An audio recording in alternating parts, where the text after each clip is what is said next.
tampaklah suatu tanda besar di langit.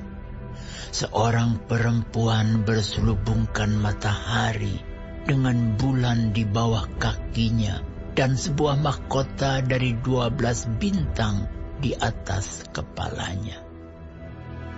Ia sedang mengandung dan dalam keluhan dan penderitaannya hendak melahirkan. Ia berteriak kesakitan. Maka tampaklah suatu tanda yang lain di langit. Dan lihatlah, seekor naga merah padam yang besar, berkepala 7 dan bertanduk 10, dan di atas kepalanya ada 7 mahkota.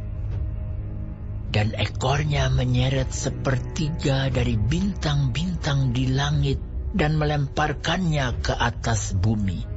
Dan naga itu berdiri di hadapan perempuan yang hendak melahirkan itu untuk menelan anaknya segera sesudah perempuan itu melahirkannya.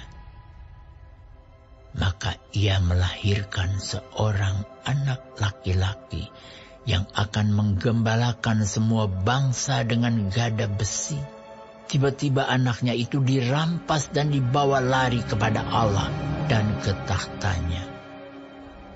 Perempuan itu lari ke padang gurun di mana telah disediakan suatu tempat baginya oleh Allah, supaya ia dipelihara di situ 1260 hari lamanya. Maka timbullah peperangan di sorga.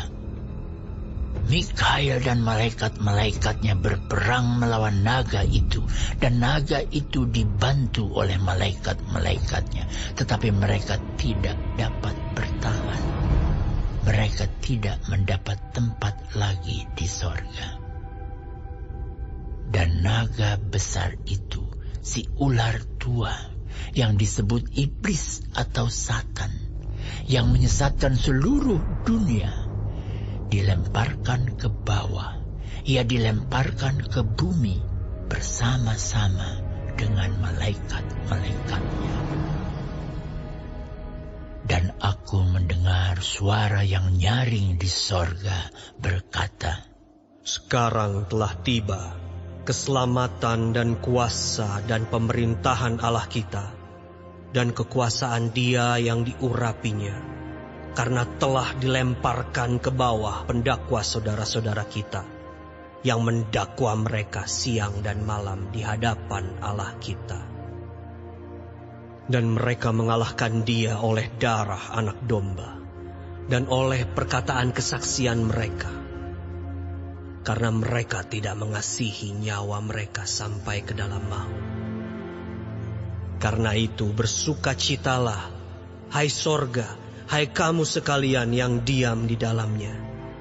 Celakalah kamu, hai bumi dan laut, karena iblis telah turun kepadamu dalam geramnya yang dahsyat, karena ia tahu bahwa waktunya sudah singkat." Dan ketika naga itu sadar bahwa ia telah dilemparkan di atas bumi, ia memburu perempuan yang melahirkan anak laki-laki itu. Kepada perempuan itu diberikan kedua sayap dari burung nasar yang besar, supaya ia terbang ke tempatnya di padang gurun, di mana ia dipelihara jauh dari tempat ular itu, selama 1 masa dan 2 masa dan setengah masa. Lalu ular itu menyemburkan dari mulutnya air sebesar sungai ke arah perempuan itu, supaya ia dihanyutkan sungai itu. Tetapi bumi datang menolong perempuan itu. Ia membuka mulutnya dan menelan sungai yang disemburkan naga itu dari mulutnya. Maka marahlah naga itu kepada perempuan itu, lalu pergi memerangi keturunannya yang lain, yang menuruti hukum-hukum Allah dan memiliki kesaksian Yesus. Dan ia tinggal